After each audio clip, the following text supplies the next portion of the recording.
제가 이 높은 데서 설교를 한 번도 해본 적이 없습니다.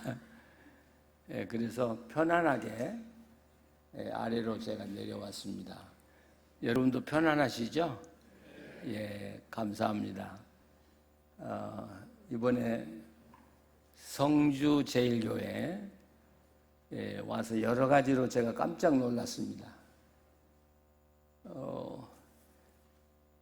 어떻게 보면 성주가 시골인데 교회는 시골 같지가 않아요. 그렇죠? 예,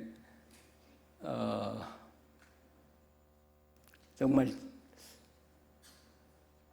지금도 이렇게 우리 성도들 마음에 뜨거움이 있고 또 하나님의 말씀을 갈급하는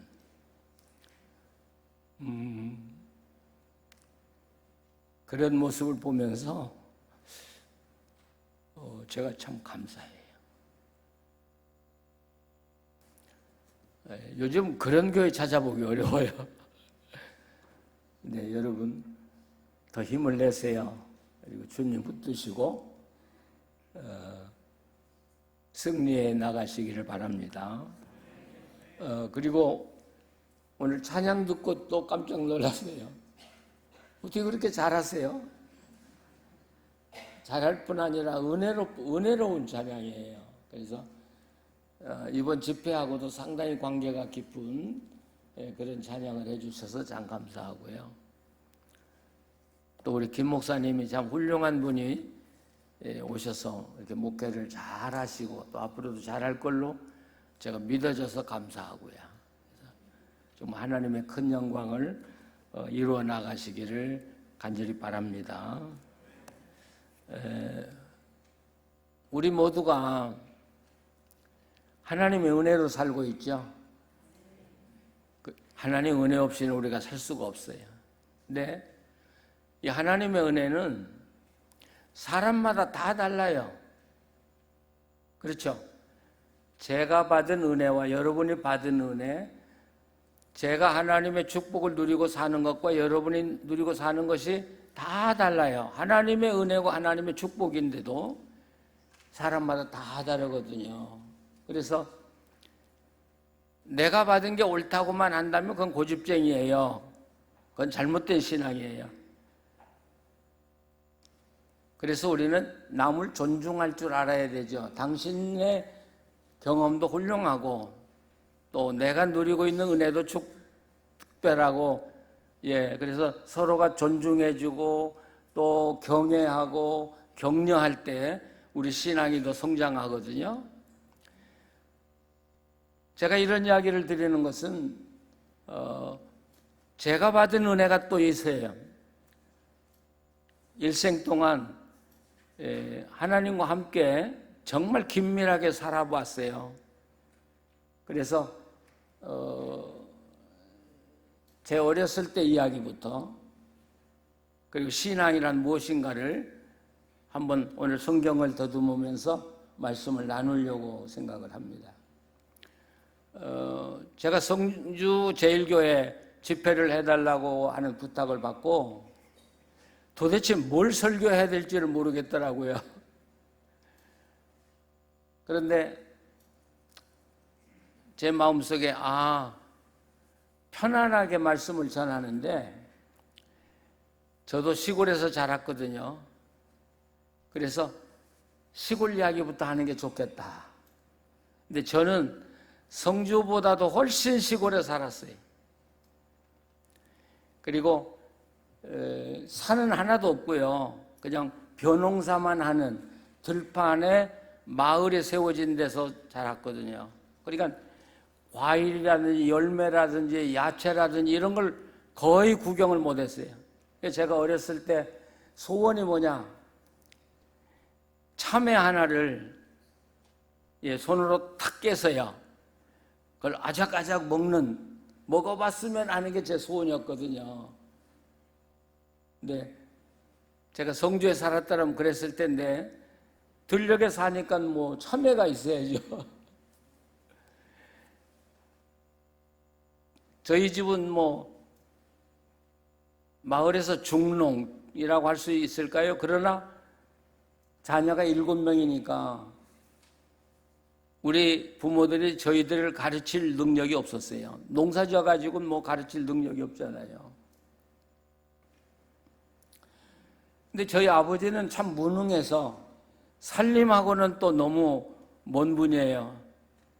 자녀들이 가서 공부를 어떻게 하는지, 뭐 어떻게 사는지, 수업료를 내고 있는지도 그걸 저희 어머니가 혼자서 다 감당을 한 거예요. 근데 저희 어머니가 그 어려운 일을 혼자서 다 감당할 수 있었던 것은 하나님을 의지하는 믿음이 대단했어요. 그래서 예수를 믿기 시작하면서부터 새벽기도 나갔고 하나님 온전히 붙들고 살아가는, 그래서 이 하나님에 대한 그 경험이 참 많으시고, 그래서 기도로 병자도 많이 고치고요, 예언도 하고요, 뭐 그렇다고 해서 뭐 돌아다니면서 하는 게 아니라 그런 신앙에 힘이 있는 어머니였어요. 근데 이제 저희들이 그 초등학교 때 국민학교죠. 저희 어머니가 저녁에 가정 예배를 드리자고 그러더라고요. 우리 어렸을 때니까요. 저희 어머니하고 이제 가정 예배를 저녁 먹고 나서 이제 다 치운 다음에 이제 가정 예배를 드리는데, 저희 가정에서 부른 찬송가는 딱 4개예요. 제일 많이 부르는 게 그 예수님은 뭐 금방 그 백합화 그런 찬송이 있죠. 내 진정 사모하는 그게 저희 집 찬송가 1호예요. 두 번째는 멀리 멀리 갔더니, 저희 어머니가 굉장히 외로웠던 것 같아요. 그러니까 맨날 예배드리면 멀리 멀리 갔더니, 우리는 뜻도 모르고 그냥 어머니가 눈물 흘리면 우리도 눈물 흘리고, 오늘 불렀던 예수 사랑하심, 그건 뭐 우리가 다 잘 아는. 근데 이렇게 찬송을 부르고 나면 저희 어머니가 성경 이야기를 해주셔요. 저희 어머니가 성경 이야기를 참 잘해 주셨어요. 그래서 아담과 하와 이야기, 아브라함의 이야기, 또 요셉의 이야기, 모세 이야기. 그래서 제가 사실은 국민학교 때 구약 성경을 이야기로는 엄청 많이 가지고 있었어요. 그리고 나서 이제 국민학교 한 6학년쯤 됐을 때 저희 어머니가 저를 부르시더라고요. 그러면 얘야, 이 애미는 너를 공부를 가르칠 수가 없어. 그러니까 내가 고등학교까지는 내가 가르치마. 근데 그 후에는 내가 아무리 애를 써도 너를 가르칠 수가 없어. 네, 길이 딱 하나 있다. 하나님을 만나라. 그러면 하나님은 네가 하고 싶은 모든 일을 하게 해 주실 수 있다. 여러분, 그 말 한마디가 저를 변화시킨 거예요. 그래서 중학교에 들어가자 하나님을 만나야 되겠잖아요. 우리 어머니가 하나님 만나라고 그랬으니까. 그래서 중학교 1학년 때부터 새벽 기도를 나갔어요. 그때는 새벽 기도가 4시 반이에요. 그러니까 중학교 때 또 도시까지 학교에 가려면 1시간 반 걸어가야 되는데, 새벽 기도 갔다가 잠깐 쉬었다가 또 아침 먹고 1시간 반을 걸어가고 얼마나 제가 힘들었겠어요. 그런데 그 어린 마음에 하나님 만나고 싶은 마음으로 새벽 기도를 한 번도 빠진 적이 없어요. 네.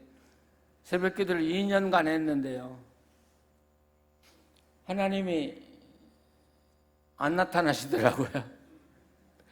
그래서 제가 그렇게 이야기했어요. 아, 하나님은 못 만나는 분이로구나. 그냥 믿기만 하면 되지 만나는 분이 아니로구나. 그렇게 포기를 했어요. 그래도 새벽 기도는 또 계속 나갔어요. 그런데 2년 후 고등학교 1학년 가을인데 어느 날 갑자기 제 안에서 저를 부르는 거예요. 연기라. 저는 깜짝 놀랐죠. 누군가. 근데 그분이 나에게 너를 다오, 너를 나에게 다오 그러시는 거예요. 근데 그때 아, 이분이 하나님이시구나 하고 깨닫. 근데 하나님은 하나도 무섭지가 않아요, 여러분. 얼마나 부드럽고 인자한 말씀인지 몰라요. 너를 나에게 다오. 근데 제가 고등학교 1학년 때 꿈이 많을 때잖아요. 그래서 한마디로 거절했죠. 아니, 하나님 나 이제 어려요. 인생 살아보지도 않고 하나님한테 줘버리면 난 어떻게 돼? 억울하잖아요. 그래서 제가 살아보고 죽을 때쯤 되면 제가 저를 드릴게요. 네, 영국의 유명한 변증가인 C.S. 루이스는 그런 말을 해요. 하나님은 마치 사냥개와 같다. 한번 누구든지 물으면 놓지 않는 분이다. 그 말이 맞는 말이에요. 하나님이 저에게 너를 나에게 다오 한 날부터 저를 놓아주질 않는 거예요. 그러니까 잠을 잘 때도 그게 떠나지 않고요. 밥 먹을 때도 떠나지 않고요. 학교 가서 공부를 해도 떠나지 않고요. 식욕이 없어지기 시작하는 거예요. 또 잠을 못 자는 거예요. 3개월 지나니까 제가 죽겠더라고요. 몸무게가 뭐 엄청 빠져가지고 뭐 활동할 수가 없는 거예요. 그래서 병원에 실려가기도 하고.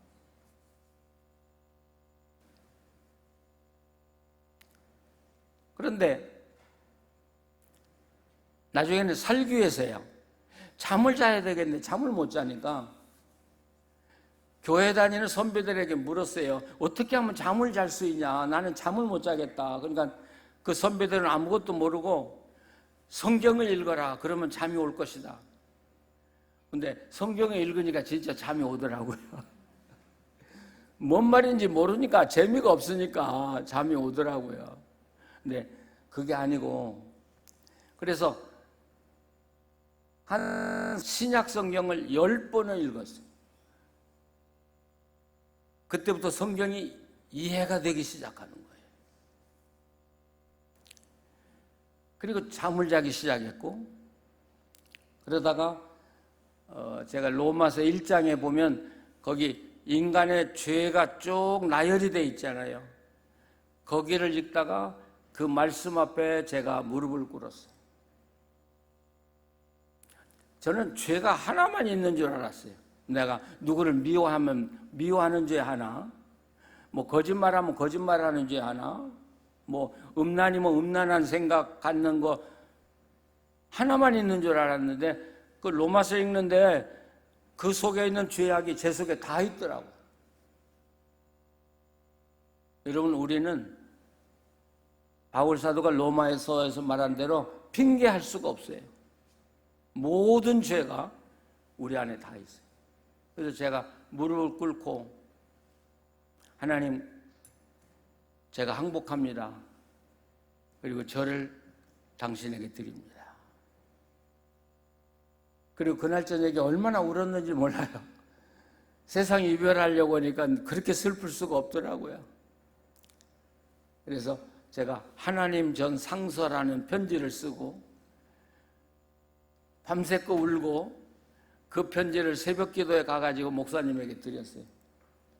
제가 이제는 내 몸을 주님에게 드리겠습니다. 그러면서 그때 하나님께 제가 약속한 게 하나 있어요. 하나님, 이제부터 제 인생의 미래는 하나님이 결정하고 이끄는 대로 난 살겠습니다. 내 스스로 절대로 결정하지 않겠습니다. 여러분, 요즘에 연예인들도, 유명한 연예인들, 그 가수라든지 배우들도 소속사에서 일해주지 않으면 일거리가 없더라고요. 근데 저같이 촌놈이 아무도 아는 사람이 없는데 내가 결정하지 않고 누구에게 부탁도 하지 않냐고 하나님이 가라는 대로만 가라는 게 얼마나 어리석은 것인가를 제가 몰랐어요. 그냥 제가 하나님이 나를 불렀다는 그 감격으로 하나님 이제부터는 절대적으로 하나님께 순종하고 살겠습니다. 그렇게 결심을 했죠.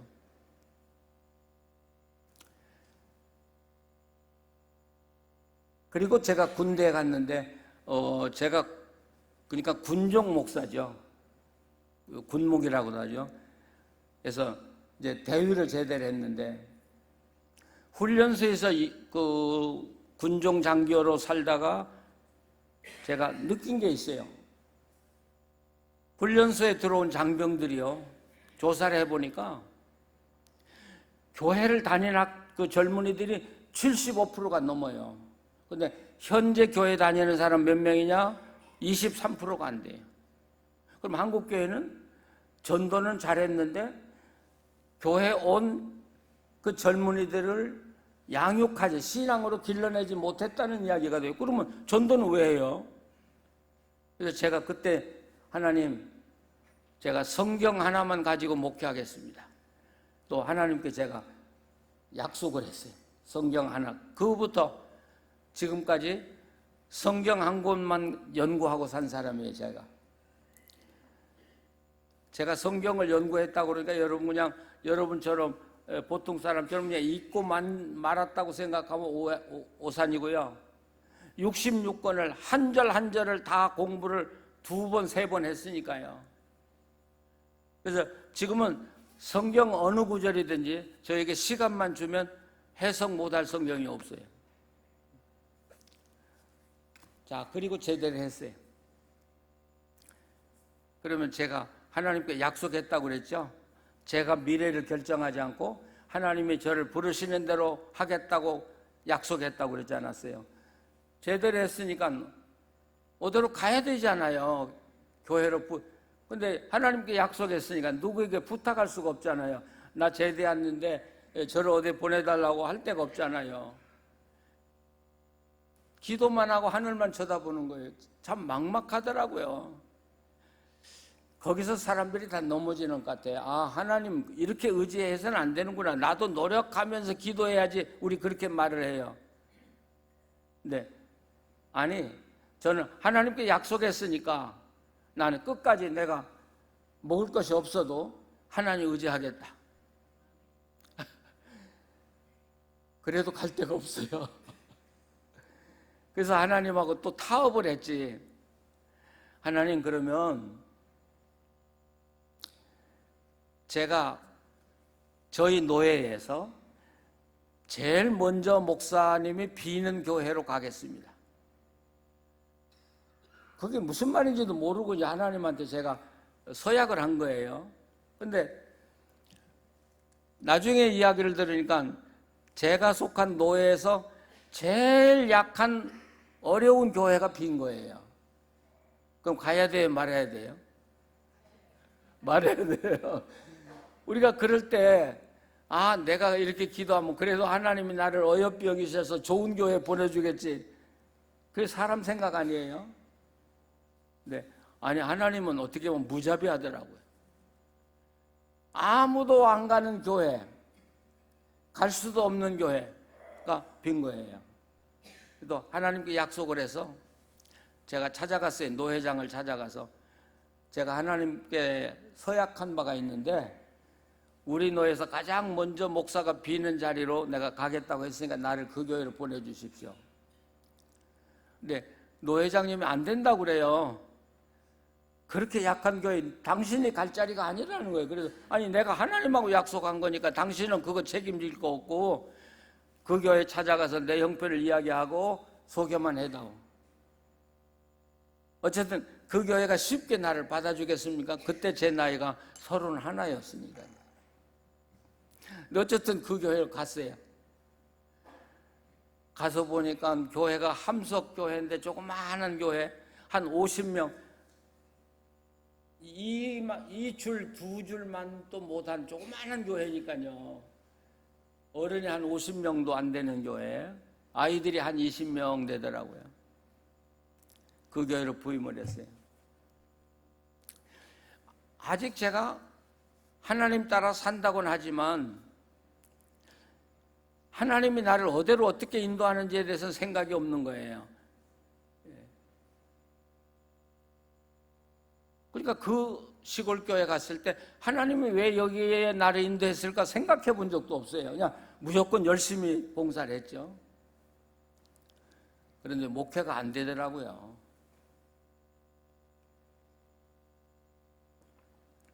제가 아무리 신학교 때 공부를 열심히 하고 잘했고 뭐 똑똑하고 그래도 목회가 안 돼. 50명이 움직여지지가 않아요. 그래서 그때 다시 제가 하나님께, 하나님 저에게 하나님 당신을 보여달라고 기도하기 시작했어요. 새벽 기도를 다시 시작했어요. 두 번째죠. 이제 하나님 만나고 싶어서 한 15일 지났는데 하여튼 저에게 놀라운 능력이 온 거예요. 뭐라고 표현할까요? 이 손에 힘이 들어가고요. 병든 사람에게 손만 얹으면 병이 나갈 거라고는 확신이 있고요. 막 자신만만해지는 거예요. 그래서 불치의 병을 한 두 사람을 치료를 해봤죠. 아니, 해본 게 아니라 그냥 기도해주고 싶어서 했는데 하니까 나아요. 아침에 했는데 오후에는 자전거 타고 다니기도 하고. 근데 제가 하나님께, 하나님, 제가 바라는 건 이런 정도가 아니라 정말 참 하나님이 어떤 분인가를 내가 보기를 원하는 거지 뭐 병 낫는 거 내가 경험하고 싶어서 그런 건 아닙니다. 근데 일이 터졌어요. 저희 교회 고등학교 다니는 학생 하나가 한 아주머니를 저희 교회에 데리고 왔는데, 사택에 데리고 왔는데 이분이 바로 귀신 들리는 여자예요. 근데 나중에 알고 보니까 내림굿을 한 번 해가지고 신이 내렸어요. 한 번만 더 내리면 이게 강신무가 되는 여자예요, 이 여자가. 그러니까 동네 사람들은 수군거렸대요. 저 젊은 총각, 총각이 아니라 저 젊은 목사 이제 죽었다. 저 여자가 누군지를 알고 섣부르게 모르니까 건드린 거지. 제가 알았나요? 근데 저희 방에 이제 들어오라고 해서 들어왔는데 제가 그런 경험이 있어야죠. 이 귀신 들린 사람을 달아본 적이 있어야죠. 저도 모르니까 제가 그랬어요. 당신이 기도해봐라. 그러니까 이 여자가 목사님 오늘 내가 처음 교회 나왔다고요. 살교에서 나왔는데 내가 어떻게 기도를 해요. 근데 그래도 제가 기도할 자신이 없으니까 그분 보고 기도하라고 자꾸만 한 거예요. 근데 그분이 무릎을 탁 꿇더라고요. 근데 기도를 하는데 짧게 기도했어요. 하나님, 나는 당신이 누군지 몰라요. 그런데 낫고 싶어요. 그 기도를 하는데 요즘 세상 말로 말하면 불이 제 머리에서 발끝까지 완전히 감싸버린 거예요. 들어와버린 거예요. 그래서 손을 얹었죠. 손을 얹고 기도하는데 이 여자가 쭉 뻗어져요. 개구리 있잖아요. 개구리 잡아다가 전기 양극을 대면 어떻게 돼요? 개구리 사지가 쫙 뻗어지듯이 정말 이 여자가 저희 방에서 완전히 뻗어지면서 입에서 거품이 나오기 시작하더라고요. 그게 귀신이 나가는 거래요. 이 거품이 나가는 게. 성경하고 똑같잖아요. 제가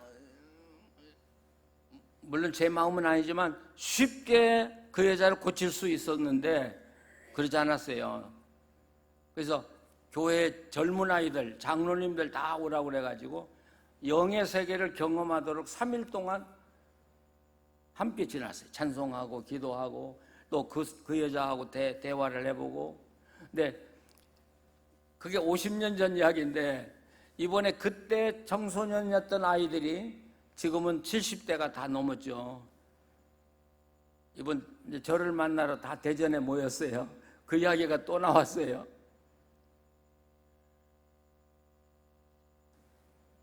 또 나왔는데 그때 이 아이들이죠. 중학교, 고등학교 아이들이죠. 한 20명 되는데 그 20명 아이들이 하나도 신앙에서 낙오된 적 없어요. 그래서 제가 물었어요. 왜 그러냐 하니까 목사님, 제가 영의 세계를 봤는데 우리가 어디로 가겠습니까? 예. 좋은 신자들이 다 됐고 좋은 봉사자들이 다 돼 있는 걸 보면서 참 감사했는데요. 그 시골에서 제가 뭘 배웠어요? 나중에 알고 보니까 지금 이제 이 나이 돼서 이렇게 돌이켜 보니까 하나님은 저를 그 시골로 보내신 거예요. 왜요? 하나님을 경험하도록. 병 낫는 것도 경험하고 귀신하고 싸움하는 것도 경험하고 하나님이 어떤 분인가도 경험하고. 그래서 저는 요즘 그런 이야기예요. 하나님이 저한테 잘하신 일이 참 많은데 그 중에 제일 잘하신 것이 나를 그 시골 교회에 보낸 거다. 고생 많이 했어요. 먹을 것이 없어 굶어보기도 하고요. 근데 이제 그런 일이 있고 제가 2년 6개월 그 시골에서 이제 봉사를 했는데요. 근데 제가 또 하나 문제가 부딪혔어요. 이 교회 짓는 일이 문제가 됐는데, 그래서 그해 12월에 이제 교인들하고 공동회를 하면서 제가 하나님께 기도해서 하나님, 내년에 교회 신축을 한다면 제가 이 교회에 머물고 만약에 신축을 하지 않는다면 저를 다른 곳에 보내주십시오. 토요일날 새벽기도 갔다 와서요. 무릎 꿇고 기도하고요. 5분도 안 됐는데 전화가 따르릉 하고 울리는 거예요. 5분도 안 됐는데요. 그 전화를 딱 받으니까 제 선배 목사님이 저보고 이 목사, 이제 그분이 전주에 있었어요. 전주 안 나올래? 나보고 그래요. 그래서 무슨 소리야? 그러니까 내가 사임하기로 했으니까 내 후임 자리 와. 여러분 5분 안에 기도가 응답돼요. 5분 안에. 그런데 그 전날 저녁에 꿈을 꿨는데 어느 이 봉투 하나를 주는 거예요. 근데 거기에 돈이, 그러니까 이게 오래전 이야기, 50년 전 이야기니까 7만 5천 원이라고 써 있어요. 근데 그 목사님이 나보고 당신 여기 와. 그러면 내가 봉급 한 달에 7만 5천 원 줄게. 그래. 그러면 쌀을요 10가마니 살 수 있었어요. 자, 그게 하나님이 저를 연당시키는 과정이었죠. 근데 제가 이제 도시로 나가니까 젊은이들을 성경을 가르치기 시작했어요. 제가 꽤 인기가 있었거든요. 근데 한 80명 젊은 대학생들이 모여와서 재밌게 성경 공부를 했는데 2달 되니까 다 흩어지고 안 와요. 근데 아니 내가 지금 얼마나 연구하고 가르치는데 얘들이 성경을 싫어하는구나. 그런데 나중에 알고 보니까 그들이 성경을 싫어하는 게 아니라 제가 성경을 잘못 가르치고 있더라고요. 성경은요 내용도 깊어야지만 그걸 어떻게 전달하느냐가 대단히 중요하더라는 것이죠. 그래서 그때 제가 하나님께 기도해서 하나님, 저로 하여금 성경으로 목회하는 목사 되게 하시려면 성경을 잘 가르칠 수 있도록 저를 좀 가르쳐 주십시오.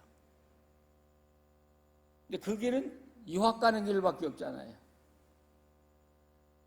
여러분 70년대 중반에 유학 가기는 하늘의 별 따기예요. 여러분 아마 상상을 못했을 거예요. 저도 상상을 못했고요.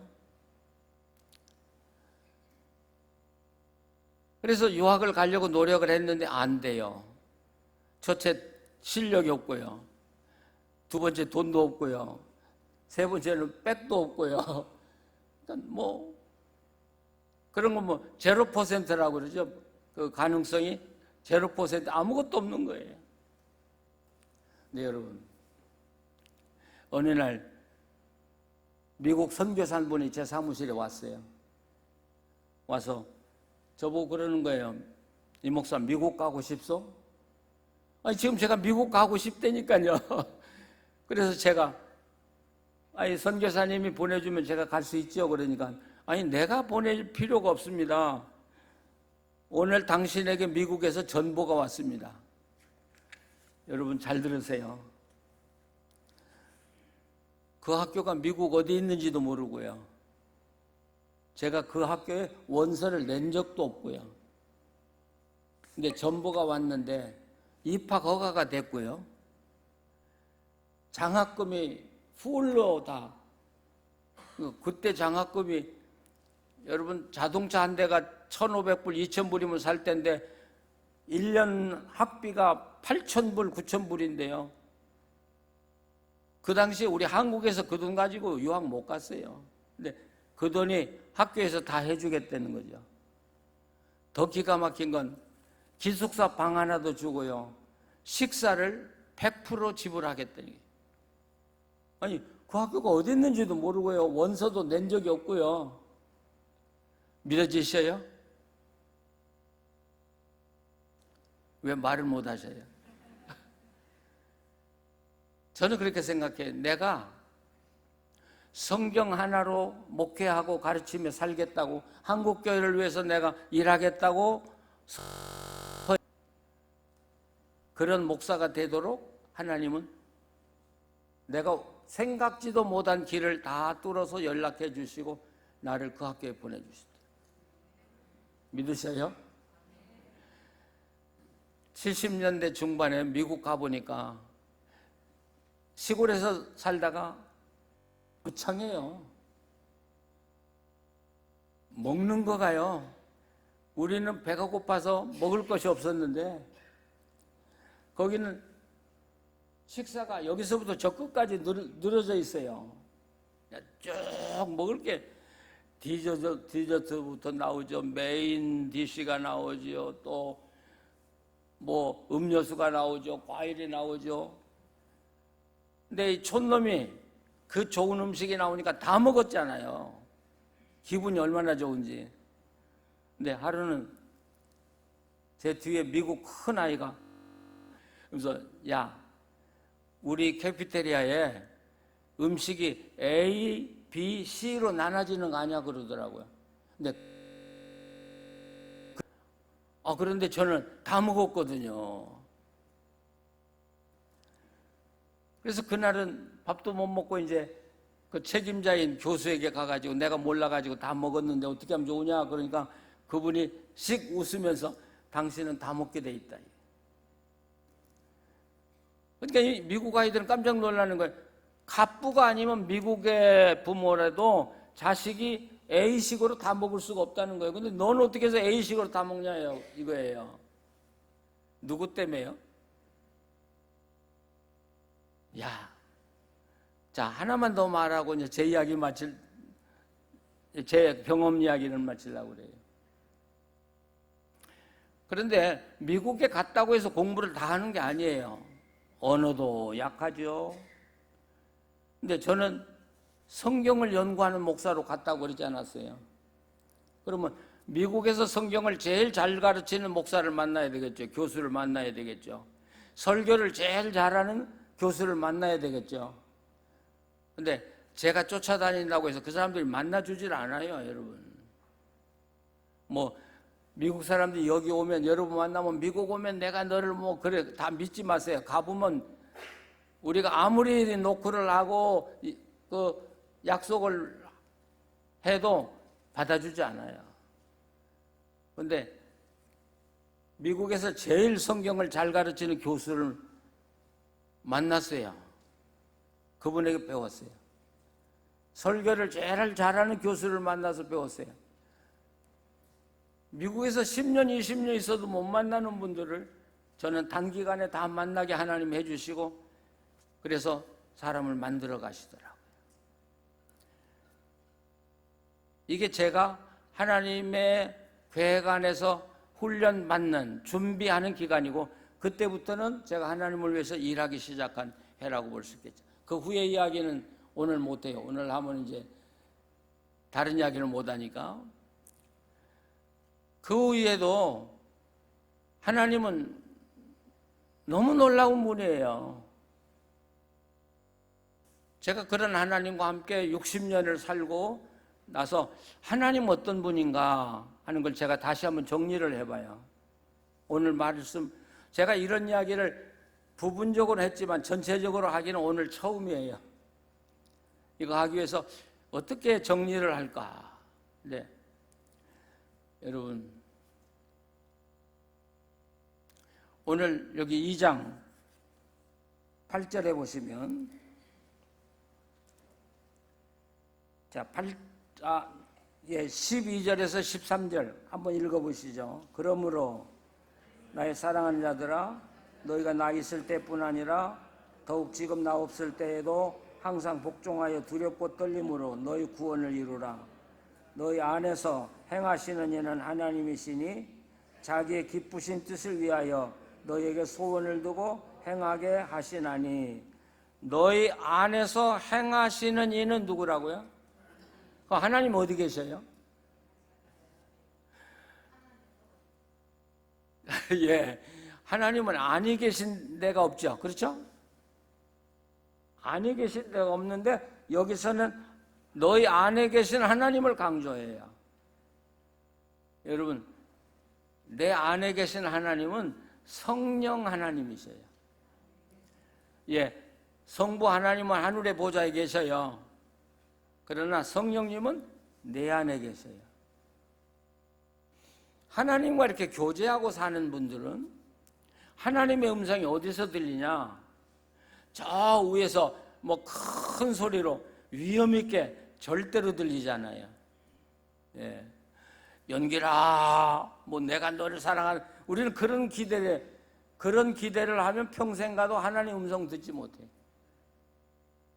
하나님의 음성은 어디서 오냐면 내 안에서 와요.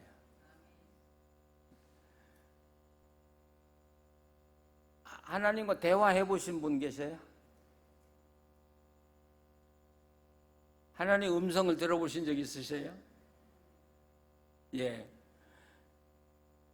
그러니까 자, 우리가 짧은 시간 다 이야기 못합니다만은 하나님의 음성 듣는 방법을 여러분이 알고 기도하면 훨씬 하나님의 음성을 빨리 들을 수 있으리라고 생각하는데, 하나님의 음성은 내 안에 계신 성령을 통해서 말씀하시는 거예요. 내 안에. 자, 그러면 이 땅에서 나하고 제일 가까우신 분이 누구예요? 오늘 성가대요. 여러분하고 제일 가까운 분이 누구예요? 지금 생각을 하시는데 저 목사가 질문하는 건 함정이 있어. 이렇게 지금 그러시는 남편이 틀림없이 남편일 텐데 뻔한 이야기를 물어볼 리가 없거든요. 그렇습니다. 남편과 아내가 제일 가까워요. 그러나 떨어질 수가 있어요. 마지막에는 언젠가 헤어져야 돼요. 근데 내 안에 계신 하나님은 지금도 계시고 장차 계시고 영원히 나와 함께 계실 분이세요. 하나님이 멀리 계시지 않습니다.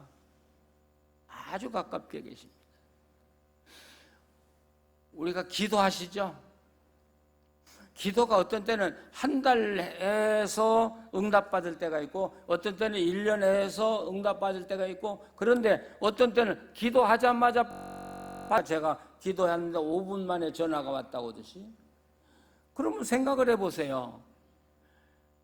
기도하고 5분도 안 됐는데 대답을 하시는 하나님이시라면 그 하나님은 나와 함께 계신 하나님이지 멀리 떨어졌다가 와서 내 이야기를 듣고 응답하시는 건 아니잖아요. 믿으십니까? 하나님은 여러분과 너무 가깝게 계신다는 사실. 믿으십니까? 예.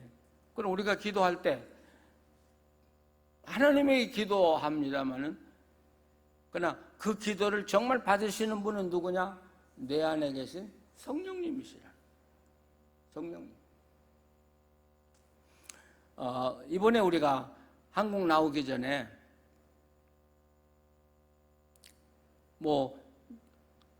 하나님의 이 기도의 응답은 너무나 일상적이어서 특별한 거, 내가 하나님 만났고 기도 응답 받았다 그렇게 자랑할 게 아니에요. 너무 그 일상적인 생활이니까. 그러니까 이제 저희 첫째 손녀딸이 대학을 졸업했어요. 직장을 구하는데 얘가 이제 LA에서 직장을 구하기를 원하니까 자연히 저희 집에 있으면서 이제 직장을 알아보기를 시작하는데 저하고 저희 집 사람 둘이 쟤한테만 맡겨두면 안 되겠다. 우리가 제 아이를 위해서 기도합시다. 그리고 우리 두 사람이 기도하기 시작했어요. 하나님, 이 아이에게 좋은 직장을 허락해달라고. 근데 20일 만에, 너무 빠르죠? 정말 좋은 직장을 하나님 주셨어요. 근데 더 놀라운 건 그 직장이 우리 집에서 차로 10분 거리도 안 되는데, 얘는 공짜로 살잖아요. 우리 집에서 방세도 안 내고 어떤 때는 밥값도 안 내고, 할아버지 할머니가 저녁 되면 맛있는 거 사주고, 걔가 주인이고 우리가 종 같아요. 뭐 먹고 싶냐, 맛있는 것이 뭐냐, 물어보고요. 그 이야기 하려는 게 아니라 하나님은 너무 가깝게 계셔서 우리 생각도 아시고 우리 행동도 아시고 모든 걸 아신다는 사실이에요. 그런데 우리가 여기서 한 가지 꼭 기억해야 될 건 오늘 여기 13절에 너희 안에서 행하시는 하나님은 자기의 기쁘신 뜻을 위하여 이렇게 돼 있어요. 그러니까 하나님은 저나 여러분을 이 땅에 보내실 때 아무 목적 없이 맹목적으로 이 땅에 보내신 것이 아니라는 사실이에요. 여러분을 보낼 때, 저를 보낼 때 하나님은 뜻이 반드시 있어서 보내셨다는 거예요. 예. 자, 하나님이 저를 왜 보내셨겠어요? 이 땅에? 목사 되라고요. 그럼 무슨 목사 되라고요? 성경만 가르치는 목사 되라고 하는 게 딱 정해진 거예요. 여러분, 그래서 하나님의 뜻과 내 뜻이 만났을 때 그때부터는 정말 하나님의 놀라운 기적이 내 속의 삶 속에서 일어나기 시작하는, 이게 놀라운 기적이에요.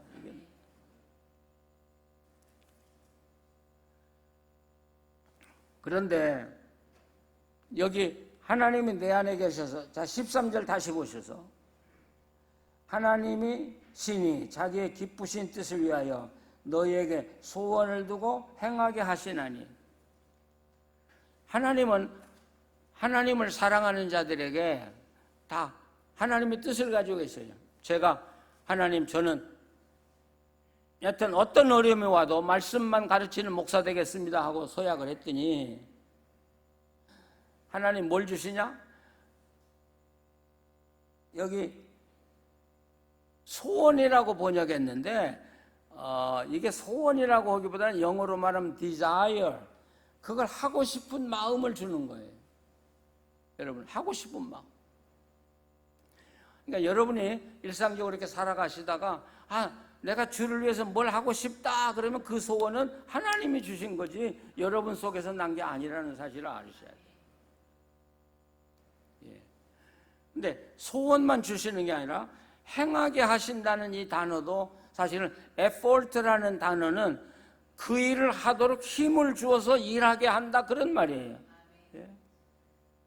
그러니까 하나님이 저에게 성경만 가르치는 목사 되겠다고 서원을 하니까 그런 목사 되도록 디자인을 주신 거예요. 하나님이 그 열망만 주신 게 아니라 그 열망을 따라서 열심히 노력하도록 그 힘까지를 주셨다는 거예요.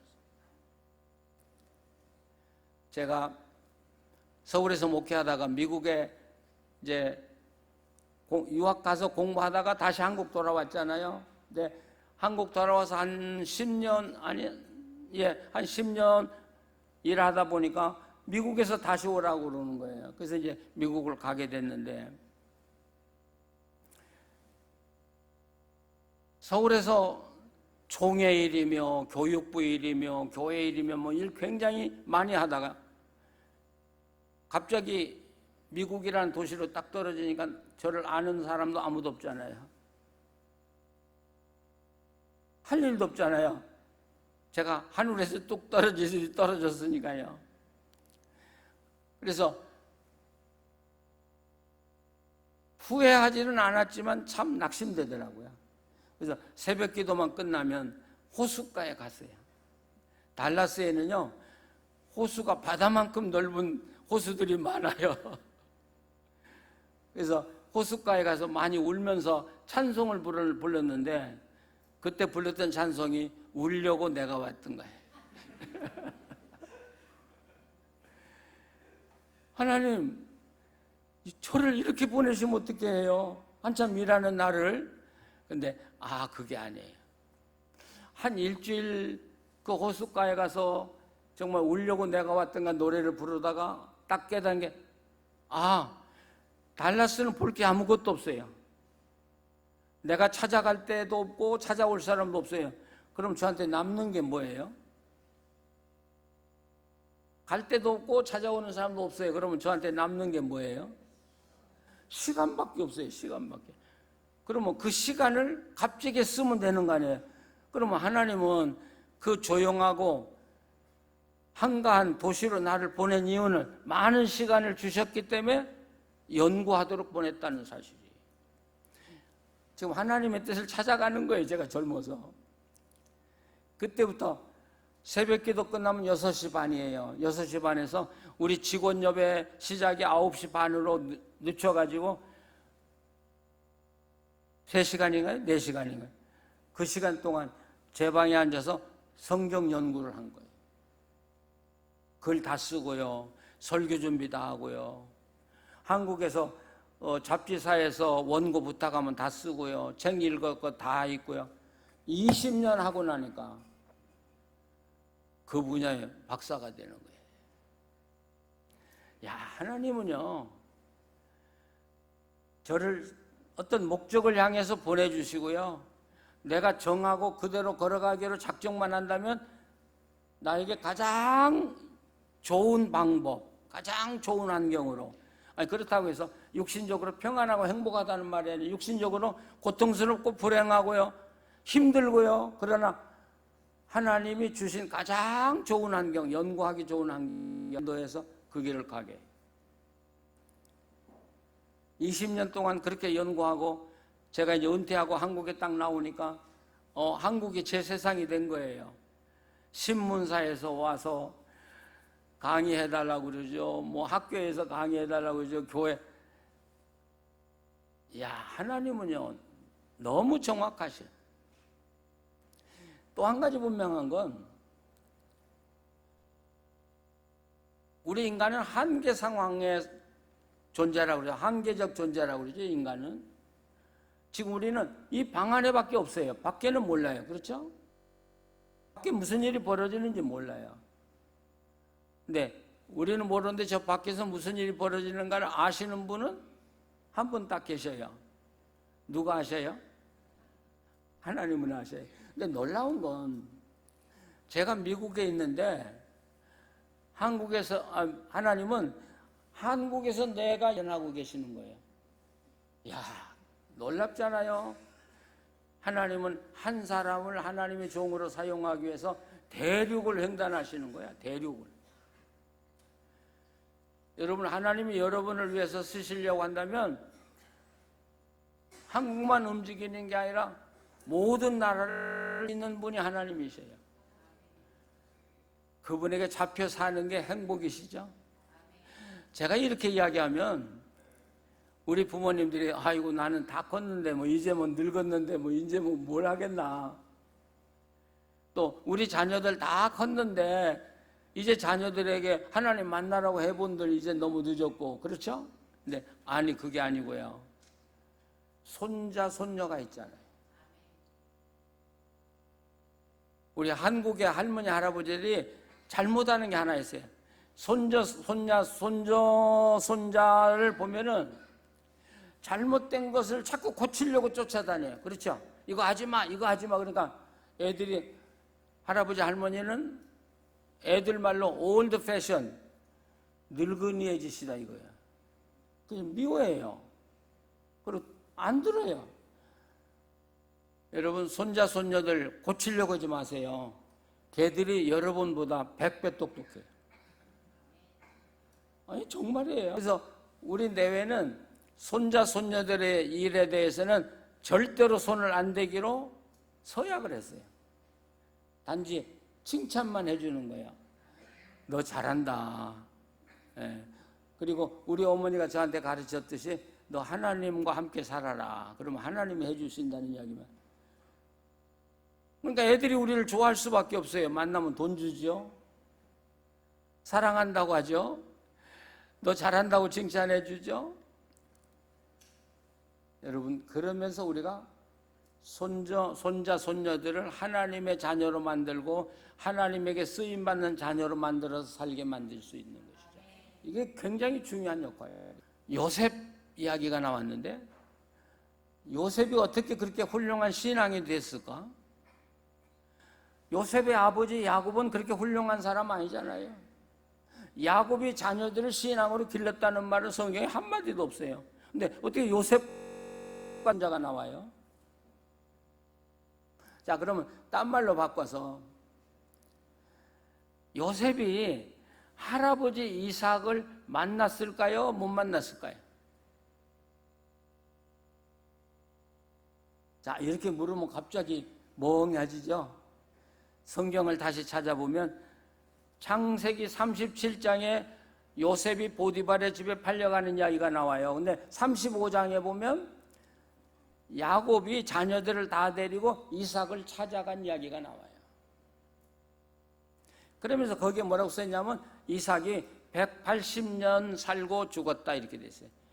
우리나라는 그때 이 야곱의 나이가 이삭의 나이가 180이다 이렇게 번역이 됐는데 실제로는 180까지 살았다 그런 뜻이에요. 그러면 이 야곱이 요셉을 데리고 아버지한테 가서 적어도 몇 년 동안, 어떤 학자는 15년 적어도 살았을 거라는.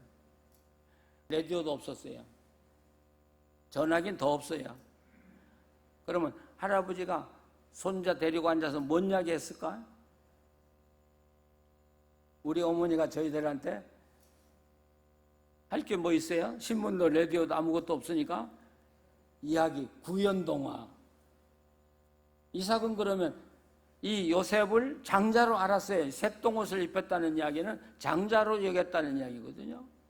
그러면 그렇기 때문에 요셉 하나는 신앙인으로 기르려고 작정을 한 거예요, 이삭이. 그러면 이삭이 무슨 이야기를 들려줬을까요? 요셉에게. 무슨 이야기 많이 했을까? 자기 아버지가 아브라함이 모리아산에 가서 자기 죽이려고 할 때 그 이야기 얼마나 많이 했겠어요. 그래서 저는 바로 요셉이 그런 훌륭한 사람이 된 것은 할아버지 이삭의 교육이었다 이렇게. 우리 할아버지 할머니 할 일 없다고 생각하지 마세요. 굉장히 중요한 역할을 해야 돼요. 이게 지나가는 이야기예요.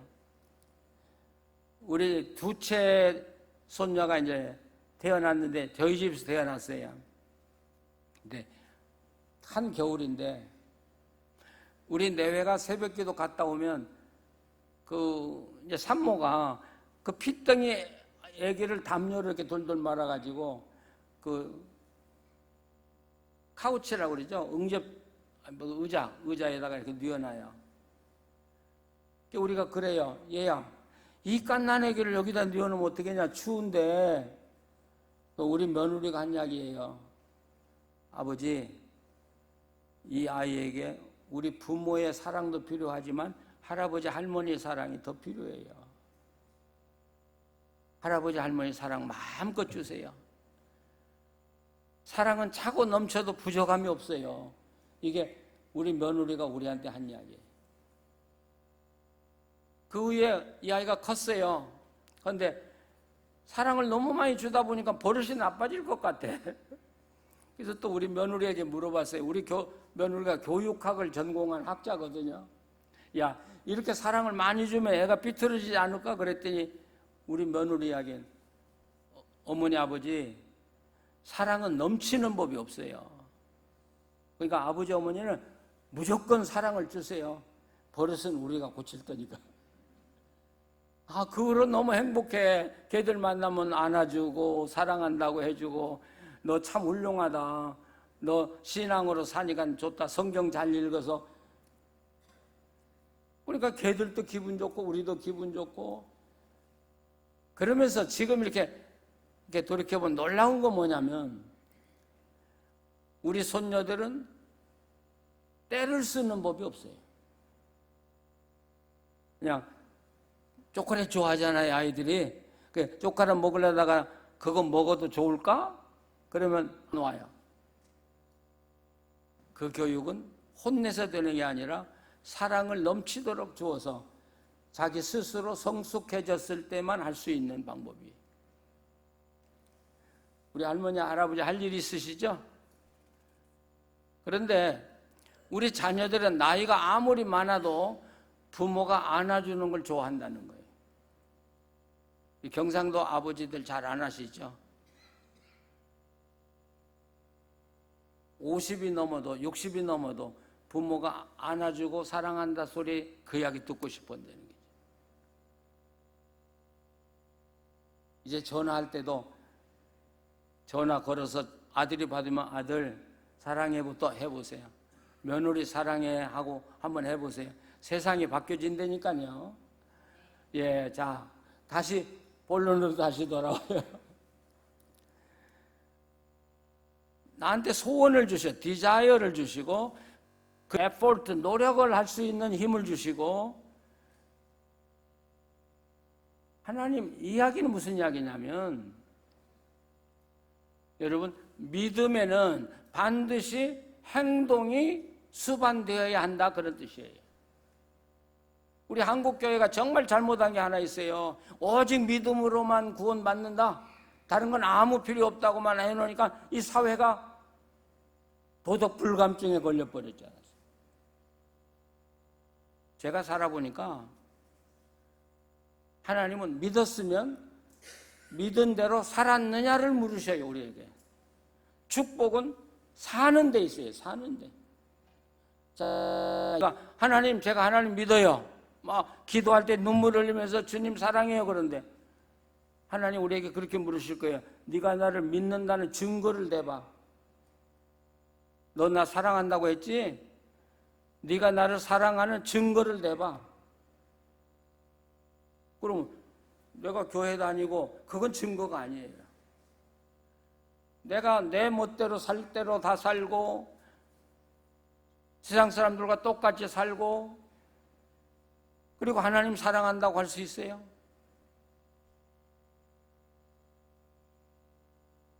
우리 많은 크리스찬들이 믿음은 좋아요. 그런데 하나님의 축복은 그리 많이 받고 있는 것 같지가 않아요. 그래서 저는 분석을 해봐요. 왜 그러냐? 삶이 없기 때문에. 삶이 없기 때문에. 지금부터라도 정말 하나님의 은혜를 누리고 싶거든. 사세요. 이제 믿는다 소리는 그만하셔요. 우리 결혼했잖아요, 우리가 부부가. 근데 50년, 60년 다 살았는데 지금도 사랑하냐? 그렇게 묻습니까?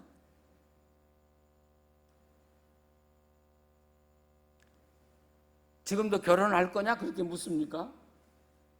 아니, 결혼했으면 서로 사랑하고 열심히 함께 살아가는 거죠.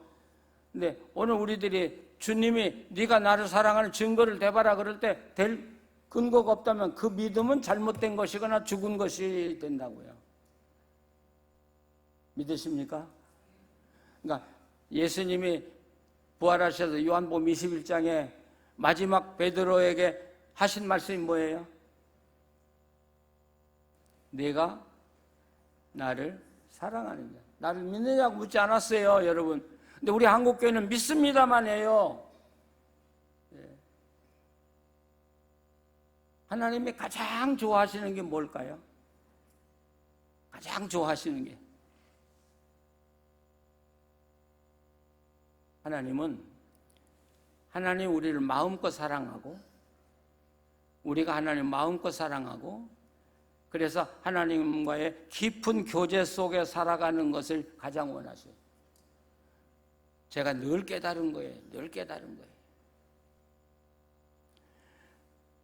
제가 목회할 때 새벽에 엎드리면 제가 일이 참 많았거든요. 설교도 많았지만 성경 공부 교재도 써야 됐고요. 뭐 한국의 잡지사에서 뭐 또 원고를 청탁하면 그것도 써줘야 되고. 그런데 참 이상한 건 새벽 기도 끝나고 이 아래에 엎드리면 그렇게 생각이 잘 나요. 그럼 제가 일어나면서 하나님 죄송해요. 지금 생각이 떠올라서 없어지기 전에 적어놔야 돼요. 그러면 그때 하나님이 저한테 이렇게 말씀하는 것 같아요.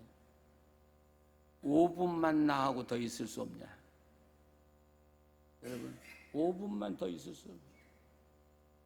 근데 지금 생각하면 가슴 아파요. 그런데도 하나님 나 바빠요. 잃어버리면 안 되니까 갔어야 돼. 그리고 일어나서 가서 쓸 때가 많았는데 그게 잘못됐던 것이죠. 탕자의 아버지 이야기 여러분 잘 아시죠? 탕자의 아버지가 제일 원하는 게 뭐예요? 탕자가 선물 사오는 거예요? 출세해가지고 오는 거예요? 아니, 탕자의 아버지가 가장 원하는 건 탕자가 아버지한테 와서 탁 안기는 그 순간, 그 탕자를 안았을 때 그 행복, 이게 바로 하나님이 우리를 안고 행복해 하고 싶어 하는 마음이더라고요. 일하는 거 원하지 않아요, 여러분. 하나님이. 하나님, 내가 더 봉사하고 헌금도 물론 많이 해야지만 그러나 그것이 중요한 게 아니더라고요. 하나님은 가장 먼저 나를 사랑하느냐, 하나님이 나를 꼭 안으시기를 원하셔요. 탕자의 아버지가 탕자를 안으시듯이 거기서부터 모든 신앙의 결과가 이루어지기 시작하는 거죠. 믿으십니까? 이제는 여러분 교회 생활 거기에 집착하지 마세요. 그거 아무것도 아니에요. 아무것도 아니에요. 오직 하나님을 사랑하는 데만 집중하세요. 자, 주일날 교회 올 때 무슨 생각하고 오셔요? 성경 털털 털고 자동차 타고 오면서 아이고 오늘 꼴 보기 싫은 아무개 집사 또 만나야 돼, 그런 생각하고 오시나요? 내가 아무개 집사하고 요즘 뭐 여전도에든 뭐 때문에 갈등이 있는데 그것도 꼴 보기 싫은데 봐야 돼. 너무나 잘못된 거예요. 우리가요. 지금 누구 만나러 오는 거예요? 누구 만나러 와요? 하나님 만나러 오는 거예요. 저도 회개해요. 저도 회개해요. 가장 원하는 건, 그래서 집에서 출발할 때 마음을 하나님 오늘은 아무것도 생각하지 말게 하시고 하나님 아버지만 생각하게 해 주십시오. 그리고 정말 하나님만 영광스럽게 높여드리는 순간 되게 해 주시고 예배를 통해서 하나님 만나게 해 주십시오. 그 기도를 꼭 하고 교회 와요. 여러분 바꾸세요. 바꾸지 않으면 여러분 축복 없어요. 예. 근데 나만 축복이 없는 게 아니라 우리 자녀들까지도 축복이 없어요. 돌아가세요. 자, 그래서 제가 오늘 제목을 그랬잖아요. 믿음을 넘어서야 된다고요. 믿습니다가 이제 아니라고요. 내가 믿으니까 믿는 대로 살아가야 된다고요. 예. 그럴 때 하나님이 우리를 안아주시고 내가 너를 기뻐한다 그러시는 것이. 저는 제가 이런 걸 깨달아요. 우리가 어려운 일 당할 때 기도해야 되잖아요. 근데 저는 기도하지 말라고 그렇게 권하고 싶어요. 역설이죠. 왜? 하나님과 나와의 관계가 안 됐기 때문에 그 어려움이 당한 거예요, 여러분. 근데 고쳐만 달라고 그러니까 하나님도 답답할 것 같아요. 아니, 기도가 급하지만 그럴 때일수록 나를 성찰하는 거예요. 하나님, 내가 잘못한 거 있으면 용서해 주십시오. 하나님을 정말 사랑하게 해 주십시오. 하나님을 존경하며 살아가게 해 주십시오. 하고 기도하고 내가 하나님과의 바른 관계가 되면 내가 구하려고 하는 것은 구하지 않아도 이루어지시더라. 믿으십니까? 이건 제가 늘 일상생활에서 늘 경험한 것을 제가 여러분에게 말씀드리고 싶은 거예요. 그래서 여기 2장에 다시 보시면 2장 14절. 자, 모든 일을 원망과 시비가 없이 하라. 이는 너희가 흠이 없고 순전하여 어그러지고 거스는 세대 가운데서 하나님의 흠없는 자녀로 세상에서 그들 가운데 빛들로 나타내며. 예. 자, 세상의 빛들로 나타나라. 여러분, 빛은 여러분이 아무리 나는 그렇지 않냐 그걸로 빛 안 나타나요. 그런데 여러분들이 살아가는 모습 보고 여러분의 이웃이 여러분과 가까운 분들이 당신은 뭔가 세상 사람과 사는 게 달라 하고 이야기를 했다면 내가 달라진 거예요. 당신에게서는 하나님 냄새가 나. 그런 이야기 많이 들어보셨어요? 예? 요즘은 그거하고 우리 멀어. 세상 사람들이 나를 알아줘야 돼요. 내가 아무리 내가 똑똑하고 잘나고 내가 좋은 신앙을 가지고 있다고 했는데 소용이 없는 거예요. 그것이 여러분을 보장해 주지 않는다는 거예요. 하나님이 먼저 보장해야 되고 이웃이 보장을 해야 돼요. 자, 이렇게 하나님과 함께 살아보면 이제 우리가 하나님으로부터 받는 축복이 엄청난 거예요. 지혜가 와요. 지혜는 쌓여 있는 게 아니에요. 하나님과 가까워지면 가까워질수록 하나님에게서 오는 게 지혜죠. 그러니까 하나님과 멀어지면 자연히 없어지는 게 지혜예요. 전 저희 어머니를 보면서 저희 어머니가 좀 몸부리치면서 교회 가서 기도하고요, 집에 가서 기도하고요, 시간 있으면 성경 보고요 하는 모습을 보면서 어떻게 살아갈 때 하나님이 그를 사랑하시고 그를 통해서 역사하시는가를 어려서부터 저는 보고 자랐어요.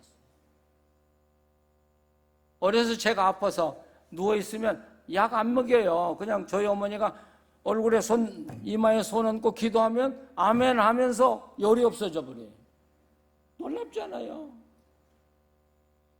우리 가정에 위기가 오잖아요.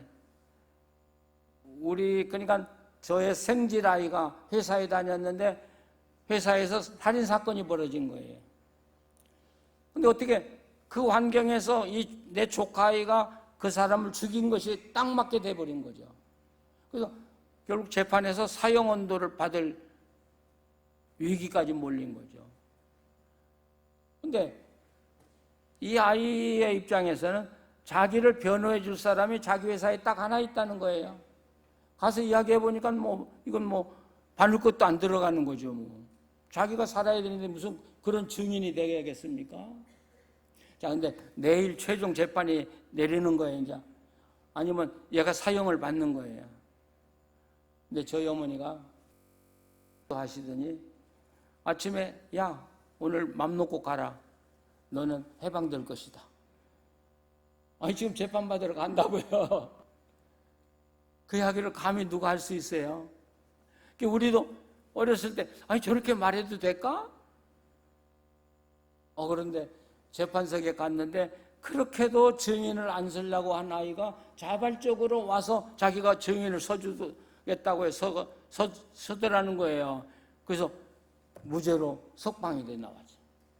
야, 이건요 사람이 알 수 없는 거예요. 하나님이 알 수 없는, 하나님만이 하나님과 함께 살아가는, 연결되어서 살아가는 게 얼마나 복된 일인가를 우리가 모르고 살고 있는 거예요. 지금. 믿으십니까?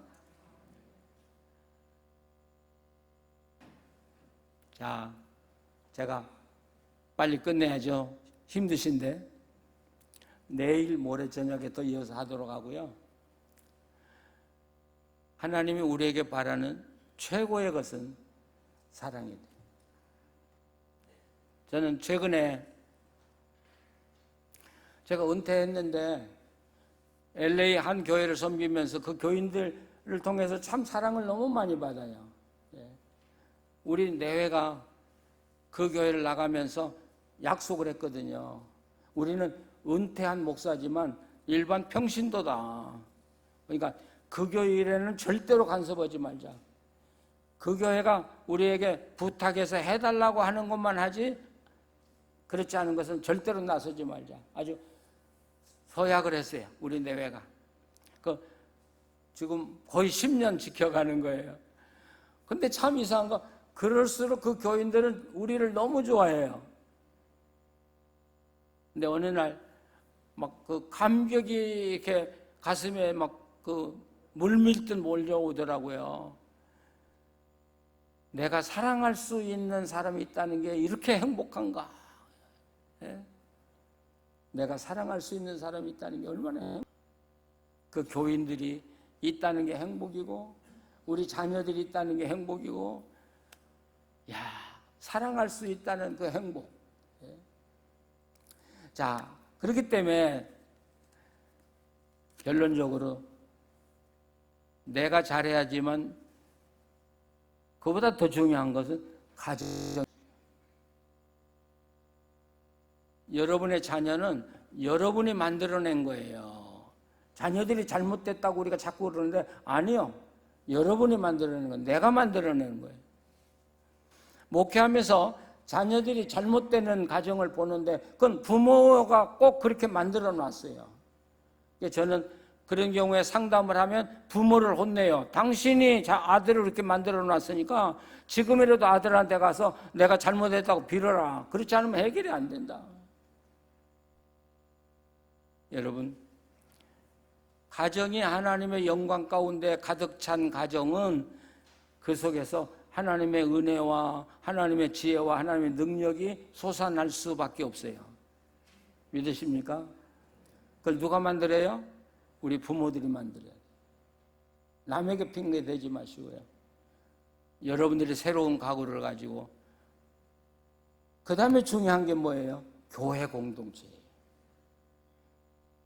자, 제가 목회하면서 한 가지 저 의사 아니에요. 근데 하나 발견한 게 있어요. 하나님 우리 몸을 기가 막히게 귀하게 만들어놨어요. 제가 어느 의사를 만났는데 그렇게 말하더라고요.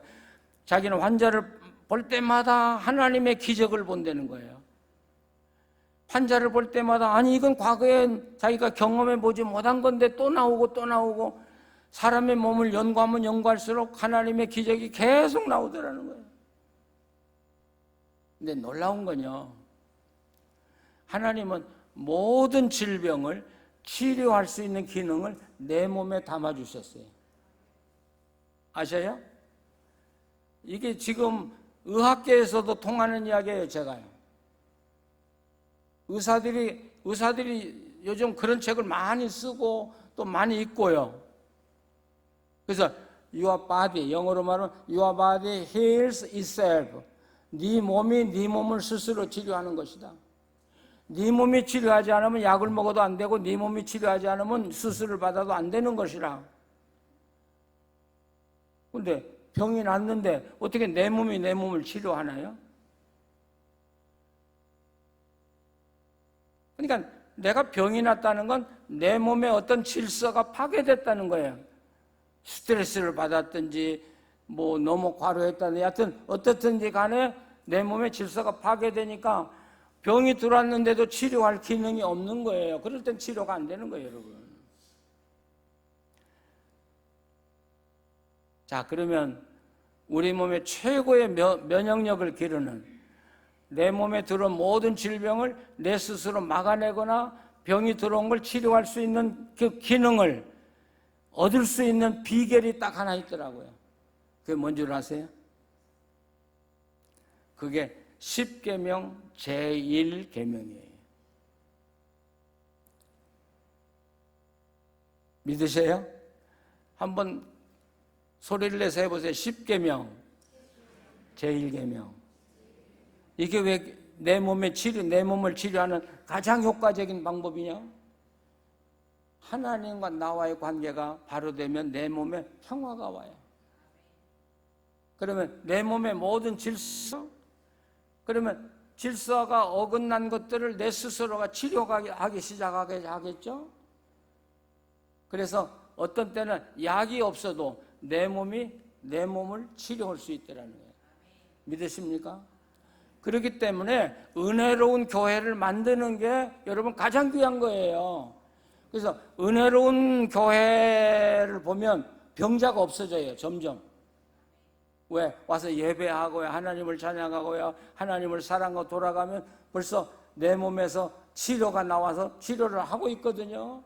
1년만 다니면 약 없이도 내가 왜 이렇게 나았는지 모를 정도로 내 몸이 깨끗해지거든요. 근데 우리가 하나님이 사라진 교회, 인간들의 갈등만 있는 교회는 다니면 다닐수록 병이 깊어져요. 어때요? 그래요? 그러네요?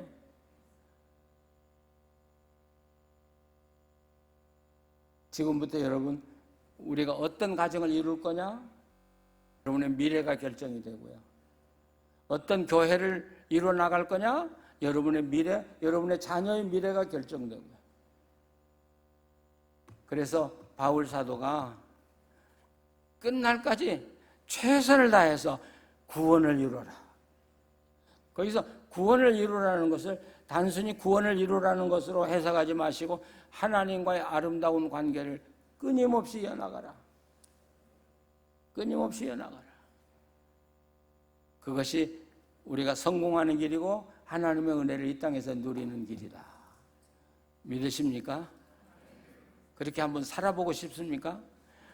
제가 아무리 설교를 많이 했어도 여러분이 내가 살아보겠다고 생각하고 결단하고 살지 않는다면 제 설교는 다 허사예요.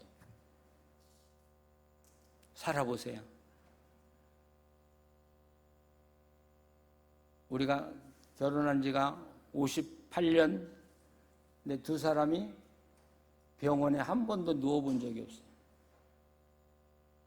우리 집에는 소화제가 없이 살아본 적이 20-30년이 넘었어요. 하나님 방법대로 치료를 받으니까. 제가 지금 여러분에게 살아본 이야기 하는 거지 이론적인 이야기 하는 거 아니에요. 돌아가세요. 신앙의 기본으로 돌아가세요. 기초로 돌아가세요. 바르게 사세요. 정말 하나님 의지할 바에는 내가 죽으면 죽으리라는 결단을 가지고 살아가십시오. 그때는 하나님이 반드시 개입하셔요. 그런 사람에게 하나님 개입하지 않는 법이 없어요. 그런 사람을 버리는 경우는 절대로 없어요. 그래서 어떤 경우든지 하나님 안에서는 가능하다. 한번 따라서 보세요. 어떤 일이든지 하나님 안에서는 가능하다. 한번 우리 조용히 기도하시면 좋겠어요. 내 말소리가 내 귀에 들리도록 뭐 짧게라도 여러분이 새롭게 이 말씀을 놓고 기도하고 싶은 거 있으면 여러분 함께 기도하십시다. 하나님, 우리가 잘못 살았습니다. 잘못 산 건 용서해 주시옵소서. 하나님 바르게 믿고 하나님 사랑하면서 하나님의 뜻을 이뤄나가는 우리들의 삶이 되게 하여 주시옵소서. 하나님,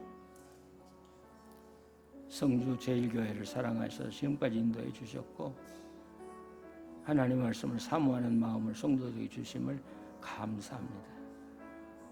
은혜가 끊어지지 않게 하시고 하나님의 영광이 날로 세상으로 퍼져나가게 해주시고 이 교회를 찾아오는 사람마다 다 영혼이 치료받고 육신이 치료받고 세상을 아름다운 화평의 세상으로 만들어가는 놀라운 일들이 일어나게 해 주시옵소서.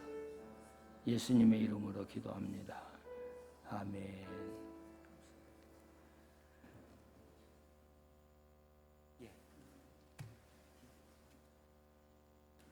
찬송 370장 함께 찬송하십시다.